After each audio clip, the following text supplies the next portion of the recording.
Okay, Shalom Aleichem, welcome to Machan Le'Ra Online Smicha. I want to share with you a shayla that I saw Rabbi Yitzchak Zilberstein was asked. And that is, somebody lost a tuki. You know what a tuki is? A parrot. A parrot went missing. We learned already earlier that if you find birds, so we learned in Siman Reish Samach, Seif Ches, that how do we know who's the owner of the birds? It depends. Birds that are able to fly, if somebody finds birds that are able to fly, you could keep because they could have flown from anywhere. Birds that can't fly yet and they're tied, then we go based on how close it is to the closest, whoever's closest, that was probably they came from there. We learned that in Reish Cheshem Mishpat Siman Reish Samach Seif Ches. So he was asked, what happened if a parrot was lost? But the parrot starts talking, and from his talking, you could assume that he's very comfortable with this owner. Is that a reason enough to believe or say, it belongs to Yankel because he's saying things about Yankel, or he's saying Yankel, or whatever it is? Is the words coming out of the parrot's mouth considered a siman enough that people are not miyayish, and at the same time, because of that, whoever he sounds off to is a good enough for a raya to make sure you give it back. So now, as mentioned before, in the Shulchan Aruch it says that if you find birds that don't fly, the birds that fly, you could keep because they came from anywhere. What would be the din of this parrot? So there's an interesting Mishnah, Maseches Soita. Maseches Soita Perek Vav Mishnah Aleph talks about a wife that the husband was accusing her of flirting. That's the whole din of Soita. He warned her not to flirt. So then it's a Mishnah, it's not me.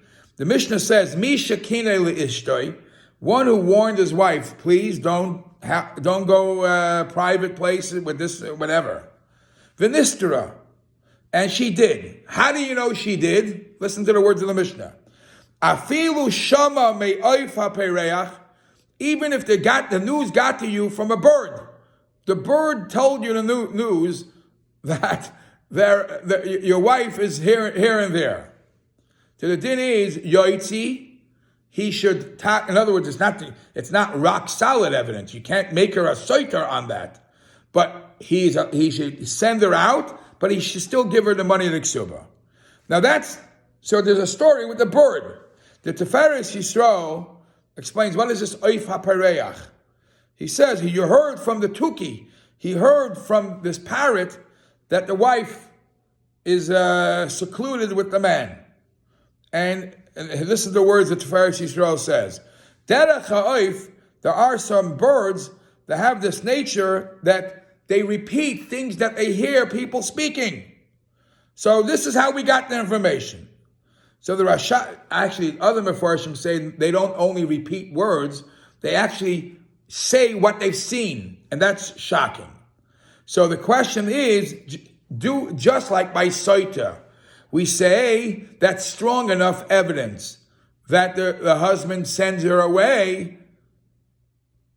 Would it also be strong enough evidence to, if you find a parrot and he starts talking about Baruch or whatever, that it belongs to Baruch? So Rabbi Yitzchak Zilberstein says, Adayin tzarech iyun im hu l'dina. I'm not sure if I could compare these cases. But then he brings a Gemara in Baba Metzia, which we also have by us in Hilchas Aveda, Siman Reish Samach Beis Sivkat Nechav Ches, that Siman Reish Samach Beis, let me quote it, let me look in the Shulchan Aruch. In Siman Reish Samach Beis, it speaks about finding coins. If a person found coins, Siman Reish Samach Beis, let me get inside. Here. Yud Aleph, in Siman Reish Samach Beis, Sif Yud Aleph, if you find money scattered, there's shalom, you could keep it. Even if some of them are piled up, if it's not all piled up, you could keep it.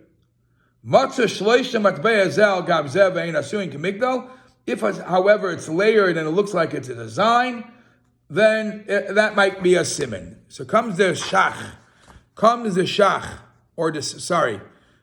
sma in Sif Katan Chav Ches, and he says like this.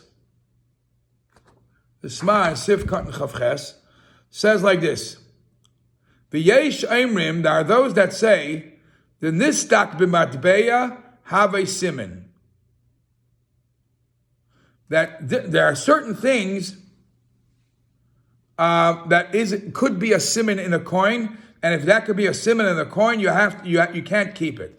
So the Mechaber says, not every mark on a coin is considered a siman, because it could very well be that you originally had that coin, and you studied it, you know what it looks like, but even before it was lost, you already gave it off to somebody else. And in your mind, you know what it looked like, so it's not true what you're giving the siman. Anyways, so he says, if so, what the bird is talking is not necessarily a siman, that is his latest owner. Because a bird is a bird, and if you train him 5 years ago to say certain things, he'll remember that even later. So who says that the guy who claims now that he's the owner of the bird is still that owner? It could be that the bird is repeating things that he heard from 5 years ago, and since then it was actually sold to another owner. So just like by the matbeya, it wouldn't be considered a siman, also by a parrot. So if you find a parrot, and the parrot could say whatever he wants, lav dafka, it means it's a siman, and the person, according to Rabbi Yitzchak Zilberstein, the person who found it most probably has a right to keep it.